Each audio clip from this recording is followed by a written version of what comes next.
So meal times can mean the family sitting nicely around the table or getting under my feet in the kitchen. And I love taking a classic takeaway, but giving it a little twist, so it's delicious, but even easier to make at home.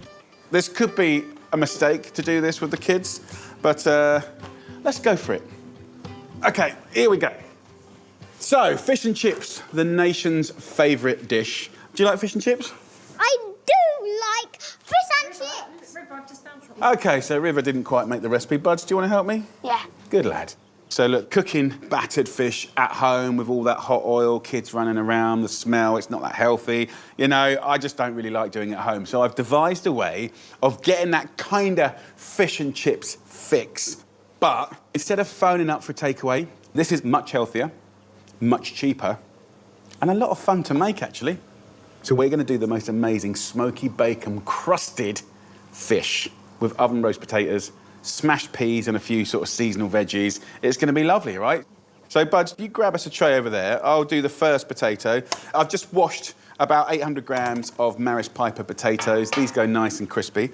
I'm going to half that potato like that, and then put your hands either side, as you know how to, and go through like that. So that's what we want. Nice oven roast. Two wedges. Yeah, nice wedges. So you happy to do that? Yeah. So I'll do 2, and you do 2.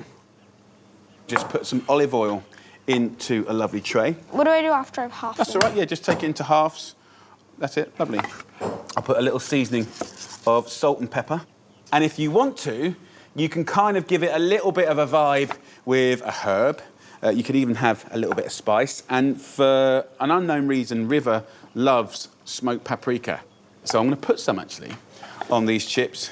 You get a sweetness, you get a very subtle heat. It's not really spicy hot, but there's a smokiness. That's going to go in the oven at 220 degrees Celsius for 40 minutes until golden and crispy. About halfway through, I'll give it a nice little shake. Don't burn yourself. There you go and wash your hands. Now, I've got 4 lovely fillets of cod. You could use any white fish, whatever is sustainable, whatever is local, whatever you love. So things like haddock, pollock, really, really good. The question is, how do you get beautiful, crunchy fish that's perfectly cooked and flaky? But we can't batter, we can't deep fry, because we're at home and I don't really want to do that. We're going to take breadcrumbs to the next level. So, Buddy, if you can just crack an egg or 2 in there. There's a fork, my friend. You're right, Bud. Did you get a little bit of shell there? Yeah.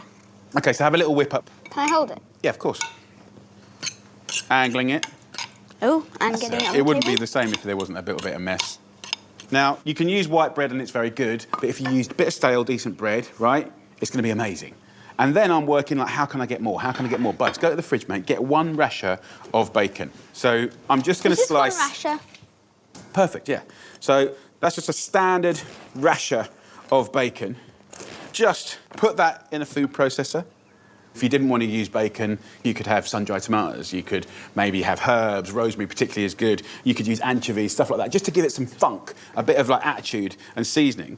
But also, by drizzling in a little olive oil, this will put enough... Did I just whack you? Go on. Yeah. That is enough oil to get into that bread so that it protects the fish and gives you that crunch, and you don't have to shallow fry, deep fry, or any of that business. So it's a really brilliant little method. Is that enough? So, yeah, it's perfect. We don't need any salt because bread's pretty seasoned always. Have a look at this. So, like, smoky bacon, oil, bread, crust, all getting mixed up. Right, turn it off. Other way. Good lad. That's so cool. Just pour that in there. It smells really nice. Yeah. Now, we need a little bit of a production line. So it's good that I've got Buddy.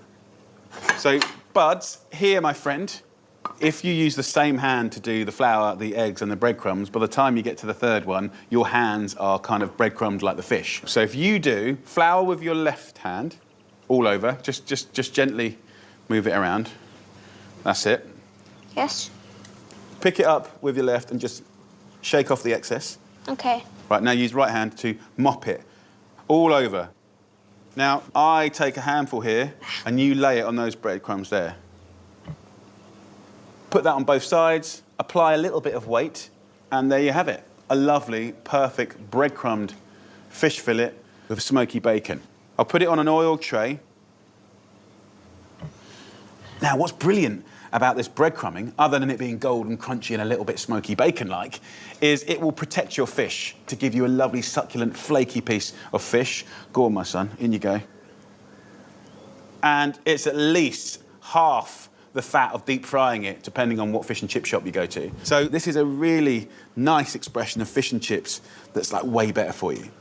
If you wanted to freeze this fish, you can if the fish hasn't been frozen already. Plus, at £2.36 a portion, by the way, it's really, really good value.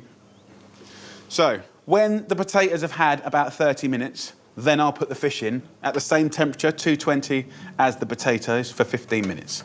Both of them will come out golden, crunchy, and perfect at the same time. Can I wash my So let's have a little clean down. Yeah, off you go, buds. And then, too many cooks.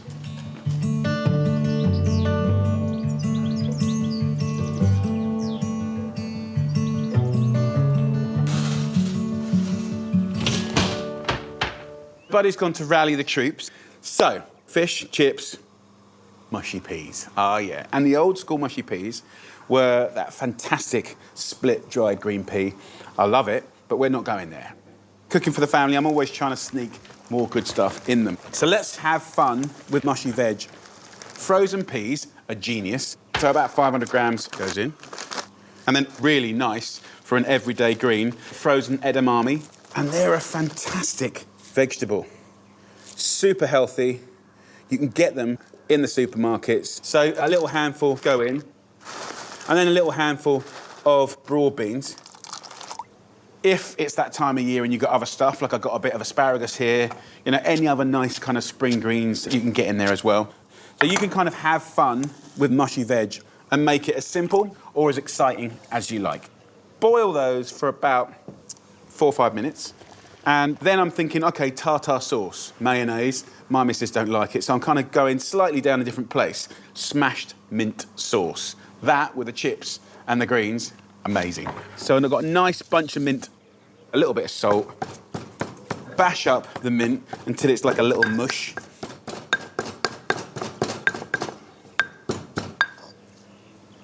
Kick it with a tablespoon of lovely vinegar. A little olive oil. And then muddle it.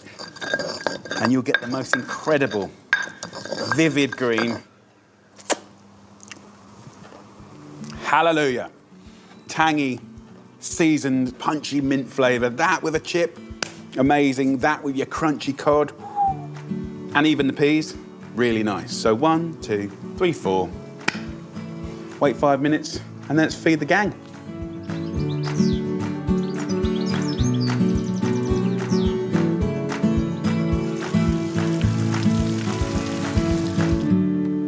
So veg is done. Mash it to the consistency that you like. Just season it to taste. And there you go. That amazing mushy veg, sweet and delicious. We've got our mint sauce. And then I've got my chips here. Let's have a look at the fish. Yeah. I'll do a little portion, vivid, smashed peas and other bits. Bosh. Then I'll go for our super tasty oven chips. And then fish. Just a little kiss of that minty, vinegary sauce. That little bit of smoky paprika. Right, let's have a little try. Before I serve it up to the mob, is it crunchy? Mmm. Mmm. Can you see how juicy that fish is? And yet on the other side, the breadcrumbs and the bacon has gone so crispy. It's a really nice little technique. Wow. And the mushy veg is just full of life. I love it. Fish and chips is genius, isn't it? But before you phone up for a takeaway, this little take on it, I think is really nice. Healthier, much cheaper, and you did it yourself. Beautiful. Right, let's feed the troops. Oh, yeah, buds. Thank you. Right, is the fish crunchy? Yes or no? Yes, lovely. It's crunchy. Is it? Yeah. I like the mushy peas. I love fish and chips. Dad, this tooth's really wobbly. I don't know why, because I ate on a carrot the other day and it's just wobbly. Your tooth wobbly? Yeah. Yeah. Okay, so we got pouting here. Have a little look at this. It's a beautiful fish. The same family as cod. There is absolutely no reason that every single fish and chip shop can go on to pouting. It's a brilliant thing. You can get it in fishmongers. You can get it in big, good supermarkets that have a fish counter. So let me show you how to cook pouting and fall in love with it like I have. So what I want to do first of all is hit it with a little bit of seasoning. Hit it with a little bit of flour, regular flour. Just 1 egg. And that's going to allow whatever we put on top of it to stick to the fish. The first time I tried pouting was this year. And it's kind of unforgivable, really. I'm into food, I'm into fish, but all chefs and the public, we've just never heard of these fish before. They've never been made famous, do you know what I mean? And for me, it's like a brand new band that's just come out of nowhere. Pouting, for me, in every single way, is as good as cod. End of story. It's delicious, it's buttery, it's flaky, it's juicy. It's a wonderful carrier of flavours. You can spice it. I'm just putting it in a little egg and then into some breadcrumbs. I'm going to leave one whole, like a nice fillet, sort of adult styley. And then also, because a lot of us are cooking for kids and stuff all the time, I'm just going to cut one of these into 3, skin side down, into a pan. Next time you go to buy your cod, ask for pouting. And if they haven't got it, ask them why. I think what you guys at home don't realise is that when you go and ask for something, the world starts to change. The temptation when you're cooking like this, with any fish, is to keep touching it, shaking it, turning it, prodding it. Use your instincts, right? You can see what's going on. If you look in here now, see there? You can see the frying taking place. Listen, you can hear if it's going too fast. It's frying nicely. What I want to do to go with it is some really nice sweet potato chips. Dead simple. Let me show you how simple it is. Just a couple of ingredients. Sweet potatoes, give them a scrub. Delicious, a little bit different. Half it, quarter it, and then just carefully put your fingers either side of the quarter and gently cut down like that. Make yourself a nice little wedgie.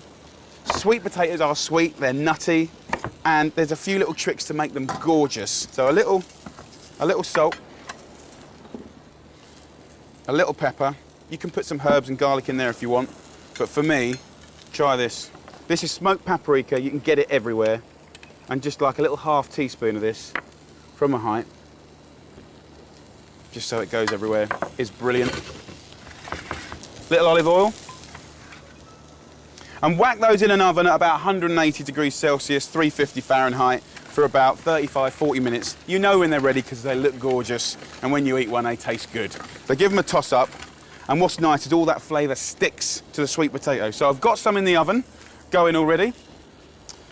Let's show you how to turn this. Get it under there and just literally turn it over. Look at that. Absolutely gorgeous. You can see the whole texture of that. That is a first-class Formula One brilliant fish. I'm going to sort of like pimp up this beautiful fish by bashing up some basil. Bog standard mayonnaise going in there. It'll go a beautiful sort of pastel green colour. Lemon. Have a taste. We're in a good place. This is what those beautiful sweet potatoes look like when they're done. They're gorgeous. They sort of shrivel up, go crispy, and really intensify. Let's plate up this beautiful, beautiful fish. And what's nice is you can see that gorgeous texture of the fish there.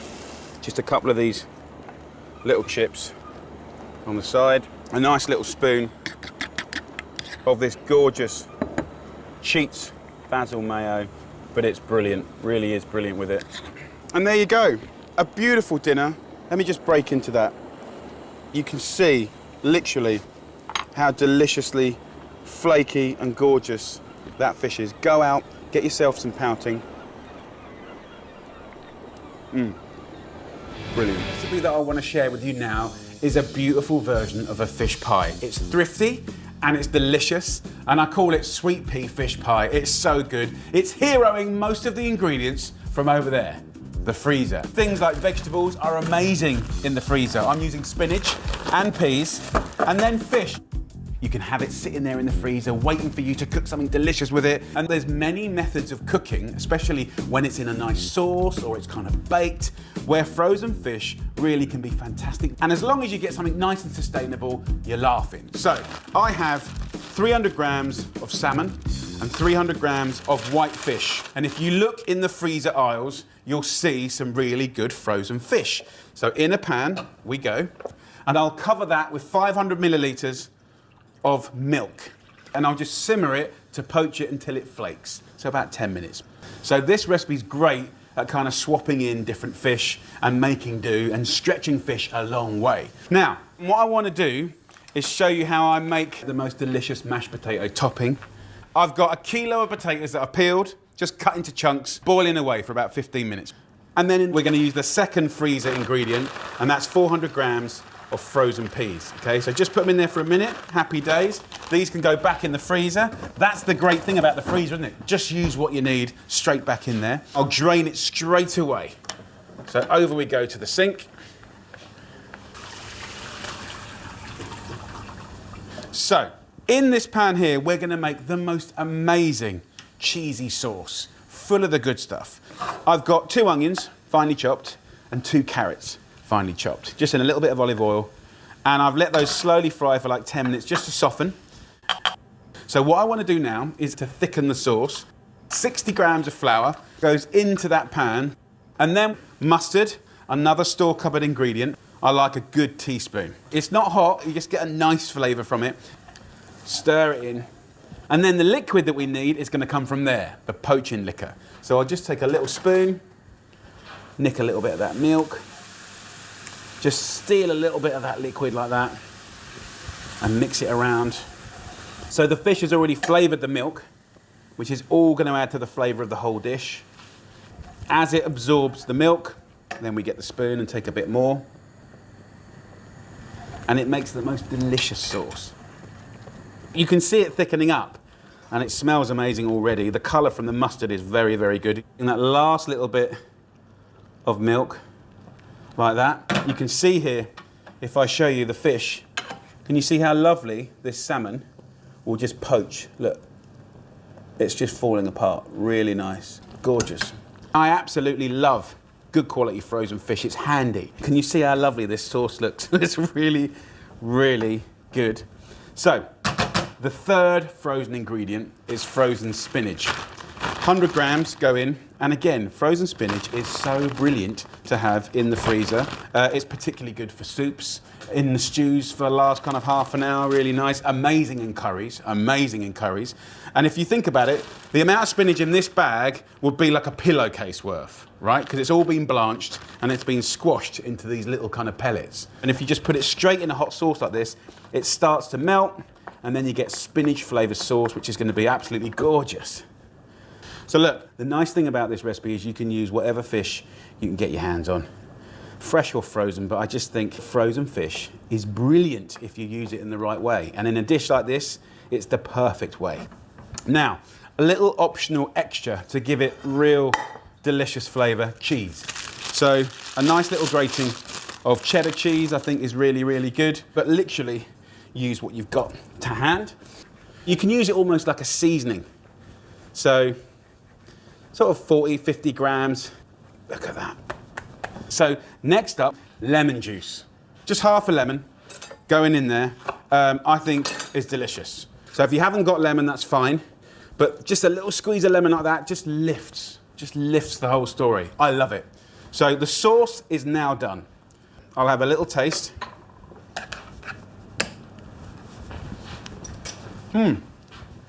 Delicious, so good. A little salt and a nice little hit of pepper, but good to check your seasoning. You can see here with the fish, we can just break it up into chunks like that, and we can just get that in. And of course, if you had different fish, that's fine. You can duck and dive, and I think these times, That's what it's about, right? Being flexible, being agile in your recipes. And, you know, you want to kind of be able to do good cooking no matter what. So look, that looks incredible. Let's do the topping, because I think this is one of the best bits. And actually, as far as my kids are concerned, right, it's all about the potatoes and the peas. So let's get a masher. Let's get a nice knob of butter.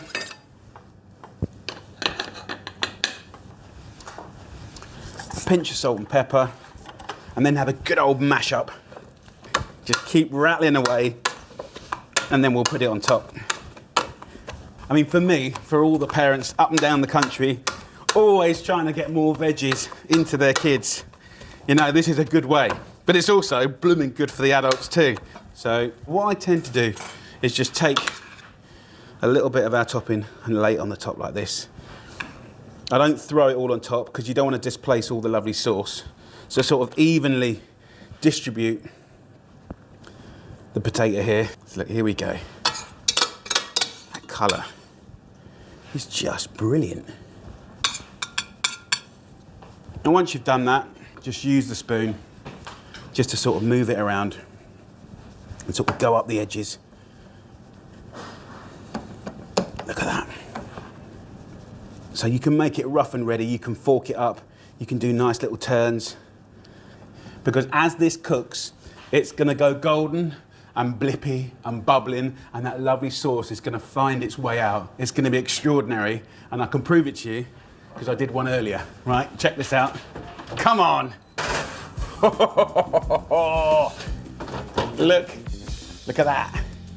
Crispy on the top, all the juices kind of baking their way out. Let's get that down. Let's have a little portion up. Come on, get in there.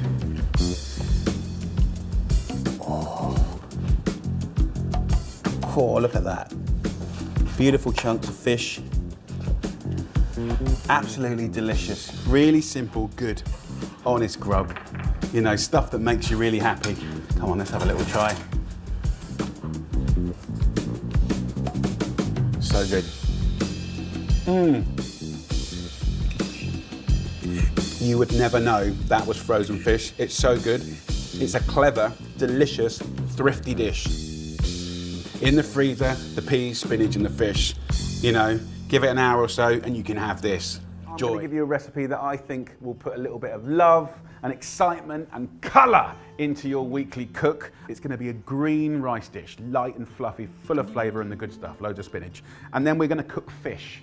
And I want to give you a principle that you can use in your life in loads of different ways, and you can get really creative. First up, a principle of cooking the perfect fluffy rice. A lot of people, in the 25 years I've been doing TV and cooking, have really struggled with sticky rice, overcooked rice, rice that's not very nice. So if you get a regular builder's mug here, fill it with basmati rice, and this will be enough for 4 people.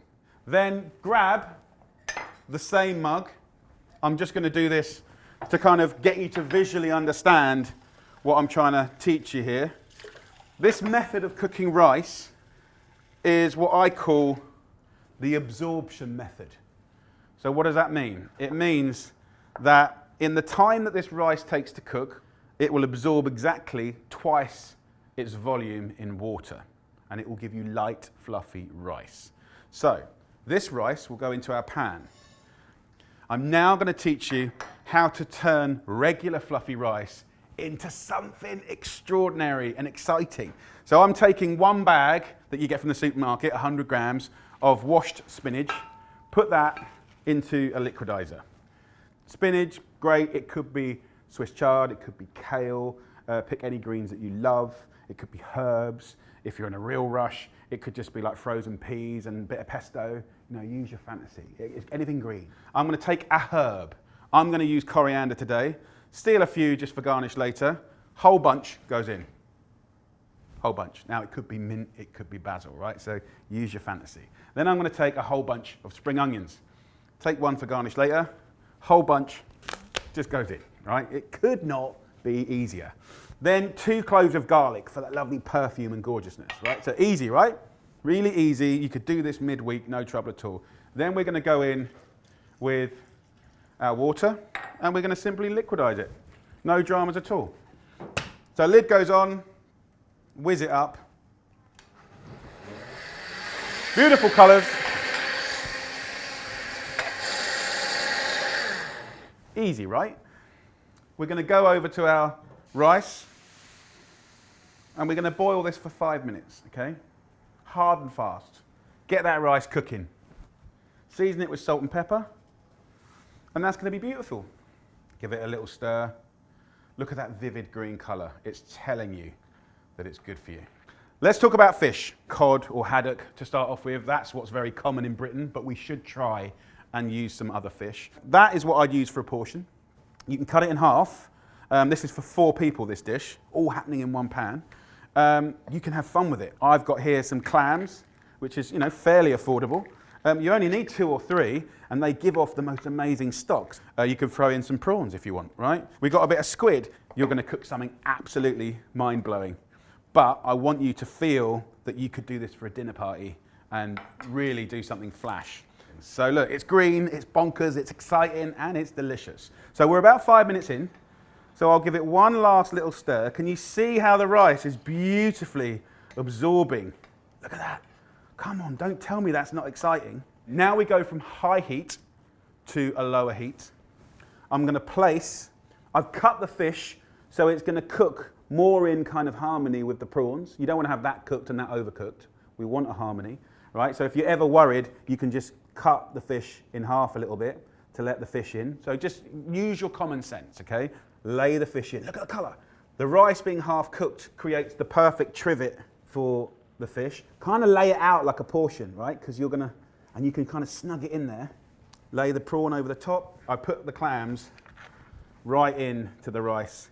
Why? Because they're going to release the most amazing stock. Delicious. The squid is delicate. I'm just going to pop that on top. The legs are less delicate, so you can put them in the rice. And then all you have to do now is season, tiny bit of pepper, and then just a kiss of olive oil.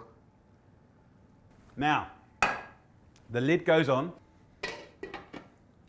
We've turned it down. About 7 minutes, no more.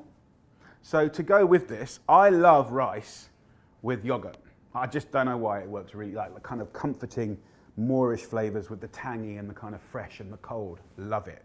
So let me show you the easiest way to kind of bring to life standard yogurt. I'm using a Greek yogurt, by the way. I'm going to have like 4 tablespoons of yogurt there. Another little ingredient that I love is harissa, fresh, cold, hot and fragrant. You take a little bit of this, 2 teaspoons let's say, and I'm just going to ripple it. Look at that. And that will be a wicked thing. A little drizzle of olive oil, and that's just joyful. That lolloped on your plate is going to be amazing. So let's just talk finishing the dish. That's it. Minus the talking. That's the easiest prep. Lemons. Just cut them into little quarters. I've got some leaves of coriander here. Quite nice just to have that as a little sprinkle. And I saved back 1 spring onion, again as a little sprinkle. So this is, look, you can call it garnish. It's not, I mean, it is a garnish, but I think for me garnish is also about, you've got the cooked spring onions and coriander in that lovely green sauce. If you want to put a little bit of fresh chili in as well. So this has had just under 7 minutes, okay? So the heat goes off. Come and have a look. It is going to be delicious. The rice is cooked. The fish is pearly white and gorgeous. I think that is a celebration of the sea. Now, what I would do is sprinkle it with the spring onions and that little bit of chili and a little bit of the coriander leaves, just to tell the story, but for texture as well. Go over with some lemon, like this. Come on, you know this makes sense, right? So this goes to the table. What a lovely thing. Imagine taking that to the table. I think this is a gift of a recipe. Maybe a tiny kiss of olive oil. So let's just plate up a portion, and then you can kind of bear me tasting it and telling you, like, I know it's going to be good. I'm going to do it just for you because I'm a professional. Yogurt and harissa. Okay, so bearing in mind, I haven't even put all of my portion in there. Look at that. That, my friends, is an exciting, easy, modern, contemporary plate of food. Right, I'm going to go rice first because I've got an urge. Oh. Now, if that doesn't get you excited about fish, I don't know what will. Take care. In about half an hour, I'm going to feed my family some lovely homemade fish cakes. Crispy on the outside and golden, flakes of beautiful smoked haddock in there. We're going to start with the actual sauce. So I'm going to put 1 white onion, just roughly chopped up, straight into that pan, and we'll start sweating that off just for about 10 minutes. Once you've softened off these onions, I'm going to use a little bit of flour, 1 heaped tablespoon, mix that in to the onions. So you can see the onions have taken on a little bit of colour. And then I'm going to go in with 600 millilitres of lovely organic milk. So this will be the basis of your sauce. And not only that, that will become the place where you poach this beautiful side of smoked haddock. So this goes into that liquor, skin side down, and let that just poach away for 5 minutes. So here we got 1 kilo of Maris pipers just peeled, boiled for like 12, 13 minutes until they're tender, and then drain, let it steam off. And that's really important because we want the potatoes to be dry. Then it's going to hold on to the flakes of the fish. That's what you'll get from a good old Maris piper. Just take a regular potato masher. You don't want it to be super smooth. And then make a little well in the middle. Crack 1 beautiful free-range egg. It holds the whole thing together. And just whisk that up like that. Take that lovely fish. Oh, look how it's flaking. Over there like that. Now I'm just going to take the skin and just ease it off. But look at the nice big chunks, look at that. That's what it's all about. And then last but not least, a nice bunch of chives. You can use parsley, you can use basil. I personally think chives are really perfect in this because they're really mild. And then just fold it all up. It's all about keeping as much of the texture of the fish as possible. Look, there's still big chunks of fish in there. So get that into 8 little balls, give or take. Just wash my hands. So look, a little bit of moisture from your hands is going to help you make these lovely little patties. Now, if you wanted to, you can roast these just like that. You can grill these under the grill. You can do these in a pan. Now, let's make the sauce first. A nice bunch of chives straight in to this lovely milk. So what I want to do now is use the liquidizer. If I'm lucky, I can pour that into here and not splash it everywhere, but that's always debatable. Let's put a few spoons in first. So let's whiz this up until nice and fine.